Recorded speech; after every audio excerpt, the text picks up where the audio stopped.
नमस्कार मित्रांनो, सर्वांना श्री स्वामी समर्थ। तुमचे माझ्या यूट्यूब चॅनलवरती आजचा दिवस तुम्हाला खूप खूप छान आणि सुखाचा आनंदाचा जाऊ दे हीच स्वामींच्या चरणी प्रार्थना करते। आणि आज या नवीन व्हिडिओला मी सुरुवात करते। आज 22 ऑगस्ट वार शुक्रवार आणि या दिवशी आलेली आहे पिठोरी अमावस्या। आणि प्रत्येक महिन्यामध्ये अमावस्या तिथी येते आणि प्रत्येक अमावस्येचे आपल्याला काही वेगळं महत्त्व आहे हे देखील आपल्याला वेगवेगळं माहीत आहे। श्रावण महिन्यात येणाऱ्या अमावस्येला पिठोरी अमावस्या, दर्श अमावस्या, पोळा अमावस्या असे अनेक नावाने आपण ओळखले जाते। या पिठोरी अमावस्येचा प्रारंभ 22 ऑगस्ट रोजी सकाळी 11:55 होणार आहे आणि समाप्ती 23 ऑगस्टला सकाळी 11:35 होणार आहे। आणि त्यामुळे श्रावण अमावस्या एकूण 2 दिवसाची साजरी केली जाणार आहे। 22 ऑगस्टला येणाऱ्या अमावस्येला पिठोरी अमावस्या पोळा आपण साजरी करायची आहे आणि हीच अमावस्या 23 ऑगस्टला शनिवारी आहे। तर या दिवशी समाप्त होत असल्याने शनी अमावस्या म्हणून देखील ही अमावस्या ओळखली जाते। श्रावण पिठोरी अमावस्या ही श्रावण महिन्यामध्ये येणारी अमावस्या आहे, ज्याला धार्मिक दृष्ट्या खूप महत्त्व आहे। या दिवशी महिला खूप मुलांच्या चांगल्या आरोग्यासाठी आणि दीर्घ आयुष्यासाठी हे व्रत करत असतात। तसेच यांना संतान प्राप्तीची इच्छा आहे तर त्या स्त्रिया सुद्धा या दिवशी व्रत करत असतात। या दिवशी 64 योगिनीची पूजा करण्याची पद्धत आहे। या अमावस्येला पितरांची अमावस्या म्हणून पितराचे पूजन केल्याने पितृदोषापासून मुक्त होतो। आणि याशिवाय या दिवशी दुर्गा देवीची पूजा करण्याची देखील प्रथा आहे। या दिवशी महिला व्रत करून दुर्गा देवीची पूजा करतात आणि आपल्याला पुत्राच्या दीर्घ आयुष्यासाठी प्रार्थना करतात। आपल्या मुलांसाठी सेवा करायची आहे। 64 योगिनीची पूजा कशी करायची त्या संदर्भात संपूर्ण माहितीचा व्हिडिओ आपल्या चॅनलवरती अपलोड केलेला आहे, तरी बघा। धार्मिक दृष्टीने हा दिवस अत्यंत महत्त्वाचा असल्यामुळे या दिवशी काही प्रभावी उपाय आणि सेवा आपल्याला करायचे असतात। त्यासाठी आज या व्हिडिओमध्ये मी तुम्हाला एक अतिशय प्रभावी असा उपाय मी तुम्हाला सांगणार आहे। उद्या शनी अमावस्या असलेल्या सकाळी उंबरठ्यावर ठेवा ही एक वस्तू। एका रात्री तुमच्या आयुष्याचं सोनं होईल। 7 पिढ्याचं दारिद्र्य तुमचं नष्ट होईल।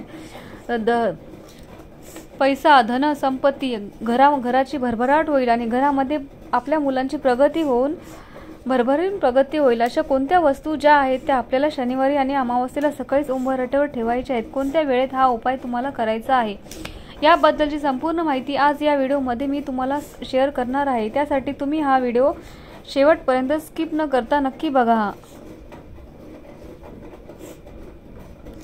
जर तुम्हाला शुक्रवारी हे उपाय करणं शक्य नाही झालं तर तुम्ही शनिवारी हे सुद्धा उपाय तुम्ही करू शकता, कारण शनिवार सुद्धा ही अमावस्याची तिथी आलेली आहे। हा उपाय केला आणि शनिवारी तुम्ही हा उपाय केला तरी चालेल, परंतु शक्य असेल तर शुक्रवारी तुम्ही करण्याचं बघा, जेणेकरून तुम्हाला या दिवसाचं शुभ फळ जे आहे ते प्राप्त होईल। तर पहा, अमावस्या तिथी ही दर महिन्याला येते, तर प्रत्येक अमावस्येला आपण काही ना काही उपाय करत असतो। पूजा करावी, अमावस्येला आपल्या पितरांचे पूजन करावे आपल्या धर्मशास्त्रामध्ये सांगितले आहे। परंतु प्रत्येक महिन्याला जर आपल्याला पितरांची पूजा करणं शक्य नसेल तर किमान श्रावण अमावस्येला तरी आपण पितरांची पूजा आवर्जून करावी। या दिवशी आपले पूर्वज हे मृत्यू लोकातून पृथ्वीवर येत असतात आणि श्रावण महिन्यातली अमावस्या पिठोरी अमावस्या पितरांना समर्पित असते आणि म्हणूनच आपण पितरांना प्रसन्न करून घेण्यासाठी, त्यांचा आशीर्वाद घेण्यासाठी, पितृदोष दूर करण्यासाठी पितरांची अमावस्या या दिवशी आवर्जून साजरी करावी। ज्या घरामध्ये पिठोरी अमावस्येला हा उपाय करतात त्या घरामध्ये माता लक्ष्मी अखंड वास करते, कारण आपल्याला सर्वांनाच माहीत आहे की आपण दिवाळीच्या दिवशी लक्ष्मी पूजन अमावस्येच्या दिवशी करत असतो आणि शुक्रवार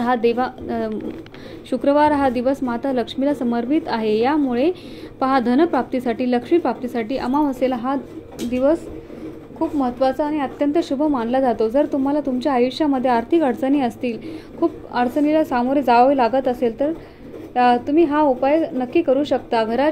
तुमच्या घरामध्ये मुलांची भरभराट होत नसेल किंवा घरामध्ये पैसा टिकत नसेल, उद्योगधंद्यामध्ये व्यवसाय अडचणी येत असतील, काही ना काही कारणामधून बाहेर जात असेल, म्हणजेच घरामध्ये पैसा टिकत नसेल तर या गोष्टी आणि हे उपाय तुम्ही करायला पाहिजे। घरामध्ये लक्ष्मी नांदणे, फक्त पैसाच असणं असं नाही, तर घरामध्ये एक प्रकारची शांती आणि सुख समृद्धी असणं सुद्धा खूप गरजेचं आहे।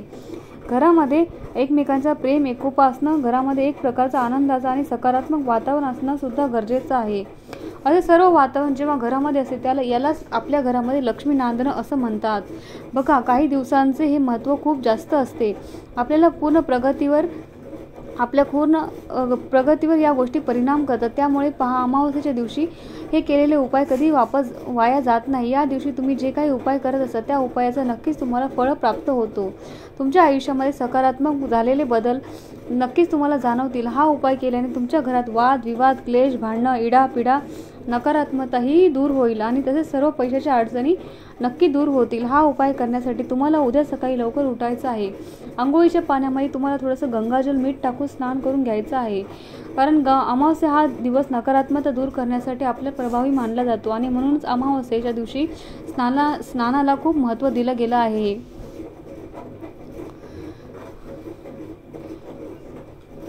जर आपण मीठ आणि गंगाजल टाकून स्नान केलं तर आपल्या घरामध्ये जी नकारात्मक ऊर्जा आहे, ती जे काही दोष आपल्याला लागलेले आहेत ते निघून जातात. या दिवशी देवांना पंचामृतांनी स्नान घालायचं आहे. धूप दीप अगरबत्ती लावून तुम्हाला वातावरण प्रसन्न करायचं आहे आणि यानंतर आपल्याला उंबरठ्यावरती हा उपाय करायचा आहे. तर त्या दिवशी हा प्रभावी उपाय तुम्हाला करायचा आहे. एक तांब्याचा कलश घ्या. त्या कलशामध्ये तुम्हाला शुद्ध पिण्याचं पाणी भरायचं आहे आणि त्या पाण्यामध्ये थोडंसं गंगाजल आणि एक चिमूटभर हळद टाकायचं आणि यानंतर तुम्ही हे पाणी प्रवेशद्वारावर, तुमच्या घराच्या मुख्य प्रवेशद्वाराच्या उंबरठ्यावरती आणि बाहेरच्या साईडने शिंपडायचं आहे आणि हा एक स्वच्छ कपडा घेऊन ते तुम्हाला पुसून काढायचं आहे. यामुळे तुमच्या घरातली जी काही नकारात्मक ऊर्जा येऊन थांबलेली असते तर ती नष्ट होते आणि आपल्या अमावस्येच्या दिवशी नकारात्मक शक्तीचा प्रभाव खूप जास्त प्रमाणामध्ये असतो आणि हे पाणी शिंपडल्याने सर्व नकारात्मक शक्ती नष्ट होते. यानंतर तुम्हाला थोडीशी हळद घ्यायची आहे आणि पाण्यात टाकायचं आणि गंगाजल टाकायचं. या हळदीची पेस्ट करून आपल्याला उंबरठ्यावरती हळदीचं लेपन करायचं आहे. या अमावस्येच्या दिवशी माता लक्ष्मी आपल्या घरामध्ये सूक्ष्म स्वरूपात वास करत असते आणि हा दिवस माता लक्ष्मीला समर्पित आहे. जेव्हा आपण हळदीचं लेपन उंबरठ्यावरती करतो तेव्हा लक्ष्मी देवी आपल्याकडे घरात आकर्षित होते आणि आपल्यावरती प्रसन्न होते. म्हणून उंबरठ्यावरती हळदीचं लेपन जे आहे ते करायचं आहे, जे आपण प्रत्येक अमावस्येला आणि पौर्णिमेला करत असतो. उंबरठ्यावरती हळदीचं लेपन करून झाल्यानंतर तुम्हाला गव्हाच्या कणकेचा एक दिवा बनवायचा आहे. पिठोरी हा शब्द पिठापासून बनलेला आहे आणि या दिवशी तुम्ही पिठाची 64 योगिनी मूर्ती बनवून त्यांची पूजा केली जाते आणि म्हणून या दिवशी पिठाच्या दिवेला अनन्यसाधारण महत्त्व दिलं गेलं आहे. म्हणून थोडंसं का होईना गव्हाचं कणिक मळायचं आणि या दिवशी कणकेच्या चौमुखी दिवा तुम्हाला करायचा आहे. त्या कणकेच्या तुम्हाला चौमुखी दिवा करायचा आणि 4 दिशेला 4 वाती करून या अशा पद्धतीने तुम्हाला कणकेचा दिवा चौमुखी दिवा बनवायचा आहे. कणिक मळताना त्यामध्ये मीठ घालू नका. फक्त हळद घालायची आहे. पिवळसा रंग येईल तेवढी हळद त्या पिठामध्ये घालून त्या पिठाचा एक दिवा तुम्हाला तयार करायचा आहे आणि दिवा तयार केल्यानंतर त्या दिव्यामध्ये तुम्हाला मोहरीचं तेल घालायचं आहे.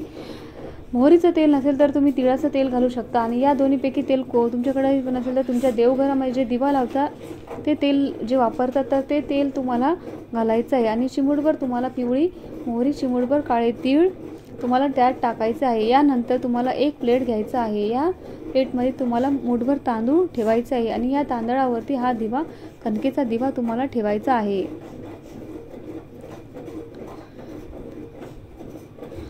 कणकेचा दिवा तुम्हाला तुमच्या उंबरठ्याच्या मधोमध तुम्हाला ठेवायचा आहे आणि तो दिवा प्रज्वलित करायचा आहे आणि तो दिवा प्रज्वलित केल्यानंतर ते काळे तीळ दिव्यामध्ये आपले 3 काळे मिरे 3 टाकायचे आहेत आणि एक कापराची वडी टाकायची आहे. यानंतर तुम्हाला एका वाटीमध्ये थोडंसं कुंकू घ्यायचं आहे.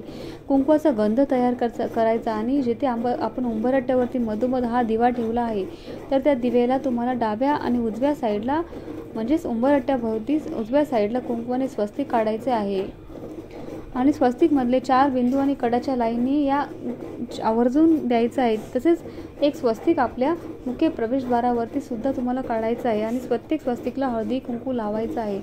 जो दिवा आपण उंबरठ्यावरती लावला आहे तर त्या दिव्याला सुद्धा तुम्हाला हळदी कुंकू लावायचं आहे. जेव्हा आपण या पिठोरी अमावस्येला चौमुखी दिवा असा आपल्या उंबरठ्यावरती लावतो तेव्हा त्या घरात प्रखर पितृदोष दूर होतो. त्याचबरोबर आपल्या घरात चाहू बाजूने पैसा येऊ लागतो. घराच्या येणाऱ्या 4ही बाजूने संकट जे आहे तर ते दूर होत असतं आणि पिठोरी अमावस्येला असा पिठाचा चौमुखी दिवा जो आहे तो आपल्याला लावायचा आहे. मुख्य प्रवेशद्वारावरती लावायचा. बघा, हा दिवा तुम्ही आज संध्याकाळी शुक्रवारी किंवा उद्या सकाळी शनिवारी लावू शकता.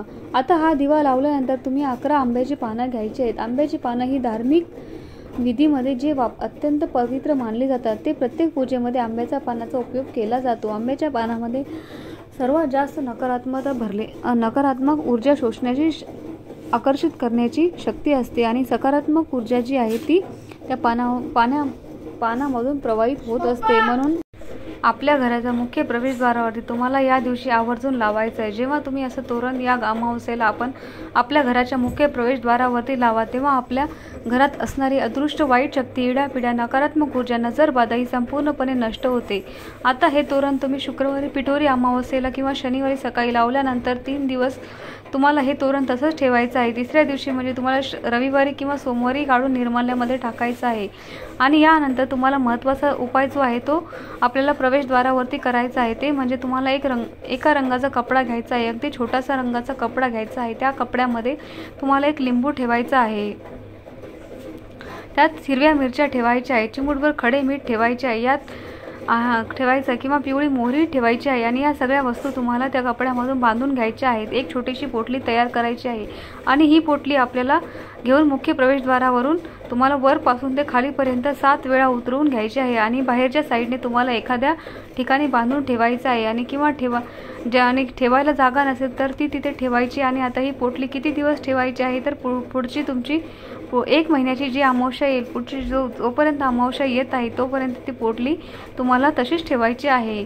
पुढच्या अमावस्येला ती पोटली तुम्ही काढून निर्माल्यामध्ये टाकायची आणि पुन्हा अशीच नवीन पोटली तयार करून ती तुम्हाला प्रवेशद्वारावरती बाहेरच्या साईडने ठेवायचं आहे.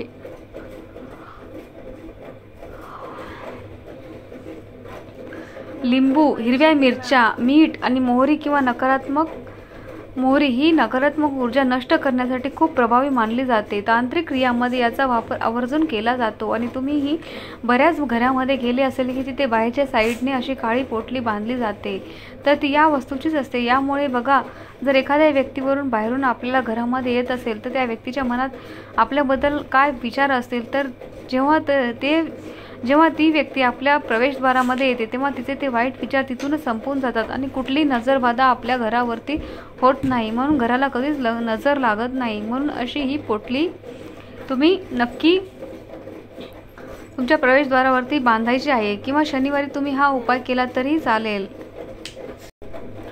त्याचबरोबर अमावस्येच्या दिवशी मुख्य प्रवेशद्वारावरती कोहळा जरूर बांधायचा आहे. या दिवशी सगळीकडे मार्केटमध्ये कोहळा विकायला असतो. कोहळा हे एक फळ आहे जे नकारात्मक ऊर्जा आकर्षित करण्याचे काम करत असतं आणि आपल्या कुटुंबाला नेहमी वाईट गोष्टींपासून सुरक्षित ठेवण्याचं काम करत असतं. म्हणून हा एक कोहळा तुम्हाला आणायचा आहे. कोहळा आणल्यानंतर स्वच्छ धुवून काढा. आपल्या देवघरामध्ये स्वच्छ धुवून काढा. आपल्या देवघरासमोर ठेवा. कोहळा कुंकवाने त्या कोहळ्यावर तुम्हाला एक स्वास्तिक काढायचं आहे. यानंतर लाल रंगाच्या कपड्यामध्ये हा कोहळा बांधून घ्यायचा आहे. कोहळा बांधून मुख्य प्रवेशद्वारावरती वरच्या साईडला तुम्हाला तो बाहेरच्या साईडने बांधायचा आहे. जर तुम्ही हा उपाय अजून कधी केला नसला तरी कधी बांधला नसेल तरी तुम्ही नक्की बांधा. किंवा तुमच्या प्रवेशद्वारावरती कोहळा तुम्ही बांधलेला आहे परंतु तो खराब झाला आहे तर तो काढून टाका आणि नवीन कोहळा तुम्ही अमावस्येला बांधू शकता. हा उपाय तुम्ही अमावस्येच्या दरम्यानच करावा. त्याचबरोबर जो दिवा आपण मुख्य प्रवेशद्वारावरती उंबरठ्यावरती मधोमध लावलेला आहे तर तो दिवा तुम्हाला विझल्यानंतर उचलून घ्यायचा आहे. पुन्हा त्या दिव्यामध्ये तुम्हाला तेल घालायचं आहे आणि संध्याकाळच्या वेळेला मात्र तो दिवा मधोमध न लावता सायंकाळी 6 वाजल्यापासून ते 9:30च्या वेळेमध्ये तुम्हाला तो दिवा प्रज्वलित करायचा आहे.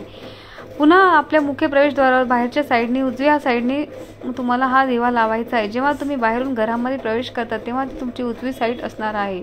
तर तो तिथेच दिवा तसंच तुम्हाला ठेवायचा आहे. आणि कारण या अमावस्येच्या दिवशी आपले पूर्वज असतात तर ते पुन्हा पृथ्वीवरून मृत्यू लोकांमध्ये जात असतात. त्यांच्या वाटेतील अंधार नाहीसा करण्यासाठी हा दिवा आपल्याला लावायचा आहे. जर त्यांच्या वाटेतला अंधार हा नाहीसा करण्यासाठी आपण हा दिवा लावला तर आपल्या वाटेतील अंधार सुद्धा दूर होतो. आपल्या आयुष्यामध्ये खूप चांगल्या गोष्टी घडू लागतात. म्हणून हा दिवा तुम्ही संध्याकाळी पुन्हा प्रज्वलित करून लावू शकता. आज संध्याकाळी देखील तुम्ही लावू शकता. तर बघा, ज्यांना जर 7.5 किंवा शनी महाराजांचा त्रास असेल किंवा पत्रिकेत जर शनी तुमचा खराब असेल तर मोहरीचे तेल असेल तर ते तुम्ही दान करू शकता आणि काळे उडीद तुम्ही दान करू शकता. या गोष्टी तुम्हाला मंदिरात जाऊन तुम्हाला दान करायचे आहेत. तेल आता ते तुम्हाला घरातलं जे आहे ते दान करू शकता आणि जे काही तुम्हाला आहे ते काळी उडीद सांगितली आहे तर ती तुम्हाला दान करायची आहे। या दिवशी लोखंडसुद्धा दान केलं जातं। खरेदी करू शकत नाही पण तुम्ही दान करू शकता। जर यथाशक्ती तुमची इच्छा असेल तर लोखंडसुद्धा अमावस्येच्या असलेल्या पितरांच्या स्मरणात दान धर्म करणंसुद्धा तेवढंच चांगलं मानलं गेलं आहे। तसेच अमावस्या आणि